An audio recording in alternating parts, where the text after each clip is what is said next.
Thank you. Merci. Wingert, qui va nous parler de son travail, et il vient de Suède. En Suède, oui. Je suis désolé, mais je ne parle pas français, so I will speak in English. Right. You get very high. Alors vous êtes très très humble quand vous entendez toutes ces présentations. Voici notre ville, c'est Göteborg, la deuxième ville de Suède. La Suède, bon, c'est comme la France. En France, vous avez un bureau à Paris. Eh bien, donc j'ai un bureau à Malmö. Et nous sommes 177, voilà, dans le cabinet. Nous recrutons des hommes, des femmes, et ça c'est très important, ces questions-là, hommes-femmes en Suède. Et bien sûr, il y a divers collaborateurs qui, voilà, voici les gens qui travaillent. Ça, voici un de nos immeubles. Ici, voilà, ça c'est mon cottage. Et c'est là vraiment dans le cœur de la Suède. Et tous les cottages, cette maison de campagne sont rouges. Et avant, tous les Suédois habitaient dans tout cela, dans une maison comme cela. Et tout le monde veut vivre comme ça, mais malheureusement, nous sommes obligés d'aller vivre dans des villes. Voici donc notre approche. Voici comment nous avons peint cela, comment c'est organisé avec des très grandes fenêtres, des grandes ouvertures. Donc nous aimons beaucoup la nature en Suède. Nous avons des renards, nous avons des chevreuils qui viennent, voilà. Et donc les Suédois aiment, voilà. Voyez les couleurs blanches à l'intérieur. Voici notre chambre ici avec là autour également de la cheminée, voilà, encore une ouverture et puis une vue fantastique. Voilà, c'est là que nous aimons vivre en Suède et pas à Paris. Mais bien sûr, nous n'avons pas la bonne cuisine, nous n'avons pas la vie culturelle, etc. Mais bon, voilà, nous travaillons dans nos bureaux, tout en bois. Ceci a été construit en 1992. C'était lancé comme expérience, pas de plastique du tout dans cet immeuble. L'efficacité énergétique est très bonne. Voilà, plusieurs peintures. Nous avons donc des couleurs très marquées. Voici. Voilà. Ensuite, ma première réalisation, c'était en 77. Donc c'était ce que vous faites, une villa assez simple avec des choses et des prescriptions très simples. Nous avons appliqué du bois également à l'intérieur qui pouvait être échangeable. J'ai appris beaucoup en réalisant cela. Donc c'était des amis de 25 ans et donc il y avait des fuites et il y avait donc de l'humidité beaucoup à l'intérieur. Ça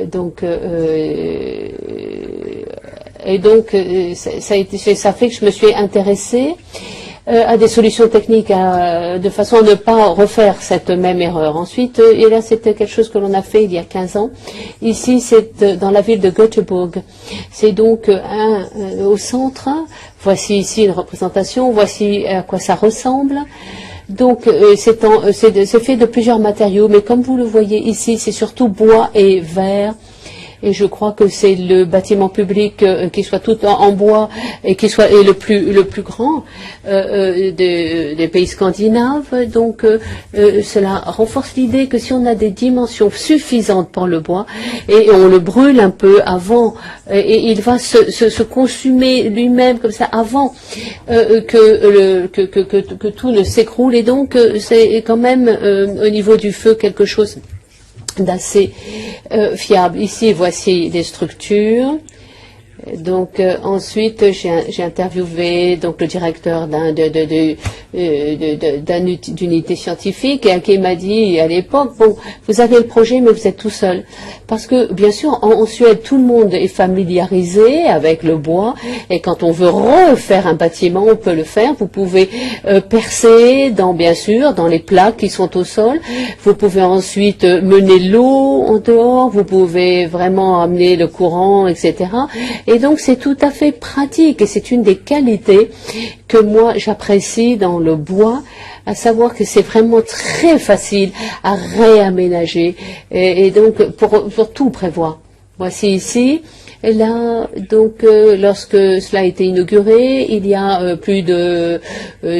plusieurs années, c'était vraiment un petit peu un bâtiment, enfin un petit peu une végétation très très très tropicale. C'est visité par des enfants très nombreux pendant les années. Nous avons du bois à l'extérieur, donc qui était légèrement teinté en blanc, de façon à ce que ça ressemble pas ressemble pas à un sauna. Et ensuite, c'est tout proche tout un parc de loisirs. Cet immeuble a une consommation d'énergie qui est très faible. Il utilisait justement tout ce qui est un bloc de ventilation, mais il était un petit peu noirci parce qu'on ne l'avait pas protégé suffisamment le bois. Alors on a gagné un concours de faire aussi un centre scientifique dans le nord de l'Allemagne. Donc on a également essayé de brûler le bois un petit peu avant. Donc nous avons remporté ce projet en Allemagne, et nous avons fait ce projet un petit peu comme l'Arche de Noé qui flottait sur un petit lac, un petit peu comme une péninsule également. Nous avons fait tout ce qui était au-dessus de l'eau était en bois, avec ce bois laminé croisé. Et on a dit qu'on voulait utiliser un seul matériau, et donc une fois que ceci a été construit, on a lancé un feu, puis on a arrêté le feu lorsque le bois avait été vraiment suffisamment brûlé, mais les Allemands n'ont pas aimé ça du tout. Donc il a fallu isoler quand même le bâtiment, et on a toujours cette teinte-là. Mais moi, j'ai été influencée par les Japonais pour ce bâtiment qui est près de chez moi. J'ai demandé quand est-ce que ça avait brûlé. Et je pensais que c'était la semaine d'avant. Et ils m'ont dit, ça a brûlé en 1926. Mais bon, voilà, c'est une vue serrée de la façon dont c'était recouvert, avec des petits, on avait mis un petit peu le feu, on avait brûlé le bois. Mais là, c'est difficile à photographier parce que c'est un peu quelque chose qui vous prend la lumière quand vous essayez de le photographier. Et donc, c'est à l'intérieur, par contre, c'est peint beaucoup plus, avec des couleurs plus vives. Alors ici, le niveau de l'eau, et avec du bois qui peut être changé assez rapidement, et donc il y a vraiment, il n'y a pas de problème entre l'eau et le bois. Donc alors, ici, nous sommes ravis de ce projet. Justement, vous voyez, on peut un petit peu mélanger, faire passer l'eau, et donc avoir l'impression que vous regardez l'eau, que vous regardez un petit peu comme si vous aviez la mer qui venait. Et c'est le seul bâtiment dans ce coin-là, et qui vaille la peine d'être visité, et nous en sommes tout à fait fiers. Et je crois que justement, le bois à cette qualité qu'en fait il peut avoir l'air très ancien, et on peut en fait être conçu de manière très très très très moderne et contemporaine. Alors voilà, ici je suis ravie. Donc il y avait Renzo Piano qui s'est vu proposer d'avoir un projet. Il n'avait pas le temps de le faire, et donc moi j'ai conçu un pavillon dans le même esprit. Ils l'ont appelé le pavillon piano, et avec et donc un prix de Finlande qui avait été accordé à piano. Donc tout ceci est fait de bois en contreplaqué, qui devait être fait de différentes tailles, de bois en contreplaqué. Voici comment il s'élève, comment on monte les niveaux avec tous ces différents éléments. Donc c'est un petit pavillon qui est utilisé maintenant beaucoup pour les mariages, des cérémonies, avec cette espèce de ces petits éperons qui sortent là, ces petits ailerons, et donc voilà, tout petit, mais un petit peu couleur, un petit peu blanchâtre, claire. Donc nous essayons d'avoir ces couleurs là pour que le bâtiment ensuite, quand il vieillit, ne devienne pas non plus trop jaune, une teinte jaune. Donc,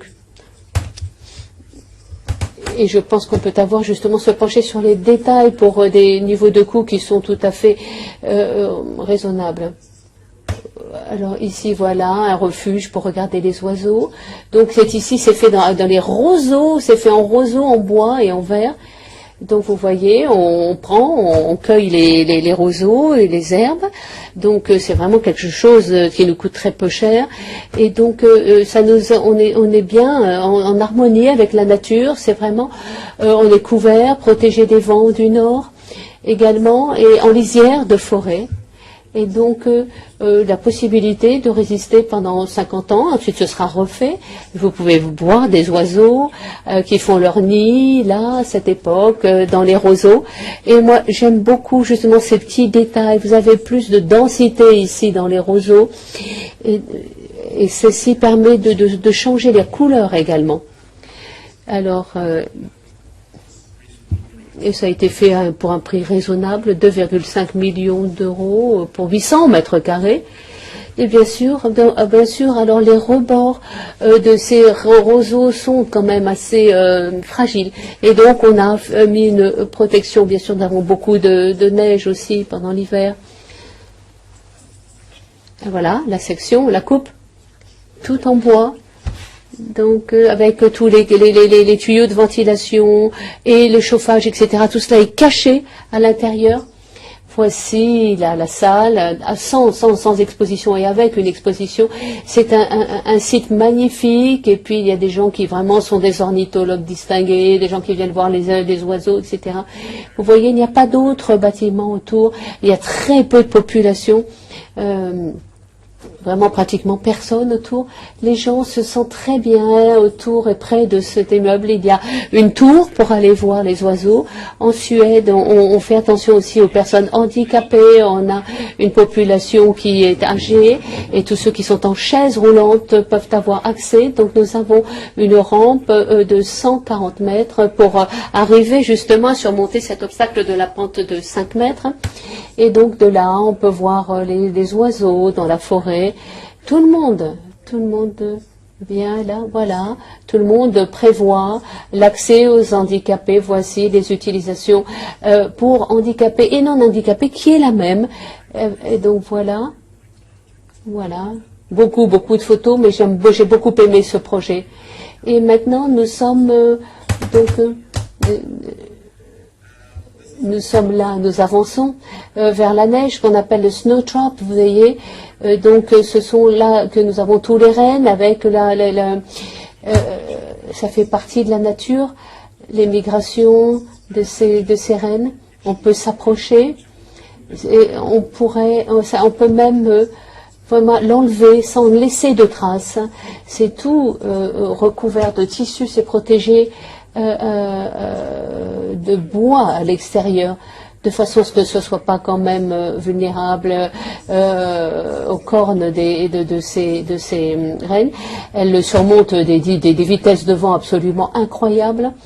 Bon, la semaine dernière, on a dû remplacer certains éléments, mais l'immeuble, enfin le bâtiment lui-même n'a pas bougé. Voilà comment il sera en octobre. Voilà en mai. Lorsqu'il sera ouvert, bien sûr, il y aura la neige qui sera captée dans l'intérieur vers l'atrium. Voici pendant à quoi ça ressemblera l'été. Et puis, nous avons également fait une salle de concert très importante. Et là également, nous voulions avoir ce sentiment, sentir le bois à l'intérieur, vraiment.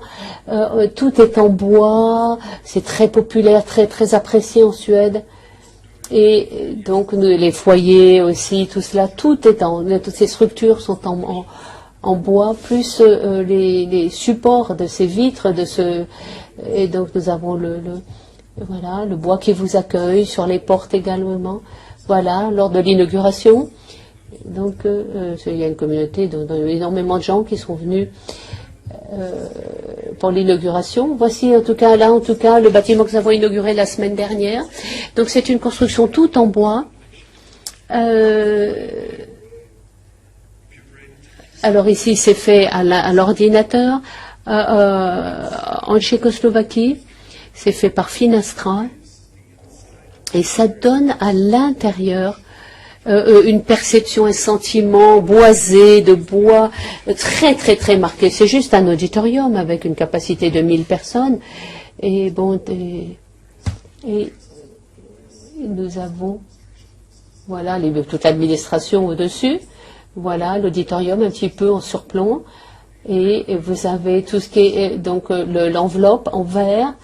Avec vraiment, on a l'impression que c'est un objet en verre, comme un vase en verre, avec plusieurs couleurs de ce verre à l'extérieur.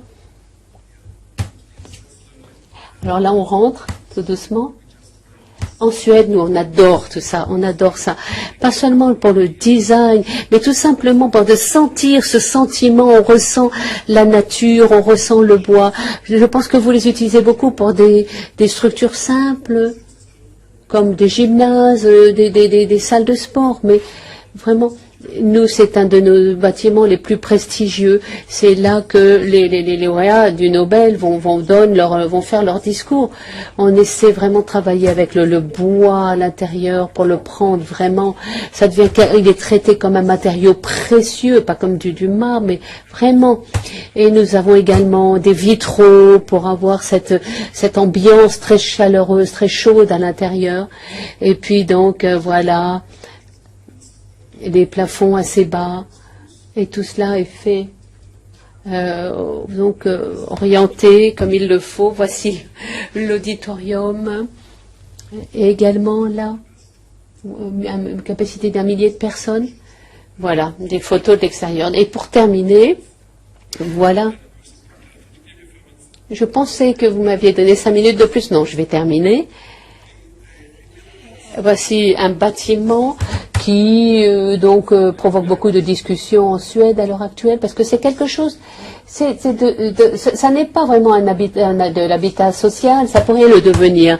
Et je pense que c'est la première structure entièrement en bois qui supporte une charge en bois et en plaqué, mais on n'a pas vraiment garder le bois comme vraiment la surface finale qu'on l'on montre à l'intérieur. Mais on voulait juste montrer que l'on peut traiter cela comme ce qu'on fait avec du béton, et que l'on peut avoir la même qualité avec le bois qu'avec le béton, mais qu'on peut utiliser des matériaux qui sont un tiers de ce que serait la même chose en béton. Et donc un tiers du bois, eh bien c'est beaucoup de CO2, c'est beaucoup comme empreinte quand le transport, etc. Et tous les chiffres qu'on a montrés au Canada qui sont à peu près les mêmes. Et donc voilà, et nous avons, on avait été contacté pour 4 éléments, 4 unités. Finalement, il y en a 7. C'est quelque chose de très simple, avec du bois massif partout. Nous ne rentrons pas dans les détails sur les plans. Ce sont des plans relativement simples. Bien sûr, il s'agit d'une structure à 9 étages, avec le niveau du bas qui n'est pas en bois, qui est en béton. Et ensuite, donc tout était en cèdre et vraiment comme en tuiles, des tuiles en bois, même en haut sur le toit. Et donc nous avons essayé de voir comment tout cela vieillissait, là, ces espèces de tout petits, ces tuiles de bois qui prennent des couleurs différentes en vieillissant. Nous leur avons fait passer, nous avons soumis à certaines réactions. On a fait pas mal de maquettes, etc. Et puis finalement, on a procédé au montage, à l'assemblage, sous une grosse tente, je crois. Et on amène les éléments et on voit les panneaux qui sont en taille normale, et ensuite on ajoute également ces petits éléments comme ces petits morceaux de bois. Voilà le détail ici autour des fenêtres. Vous voyez ici donc les structures, ouvertures également, et l'hiver, nous avons eu des visiteurs qui viennent de partout, chaque jour, vraiment. Ça fait, au cours de ces 6 derniers mois, ça ferait 8 mois pour construire tout cela. Et maintenant, les habitants sont entrés. Et je crois qu'on pourra en faire pas mal en Suède, parce que les gens, vraiment, ils aiment ça. C'est un peu comme des petits cocons, vraiment. Et donc, tout le monde veut habiter, tout le monde veut avoir ça comme type d'habitat. Et je pense vraiment qu'en Suède, on va être amené à en réaliser beaucoup. Voilà, je vais m'arrêter là. Et donc voilà l'entrée de ces immeubles. Tout de suite, vous sentez le bois. C'est cela que vous ressentez également lorsque vous rentrez dans les escaliers et dans l'ascenseur.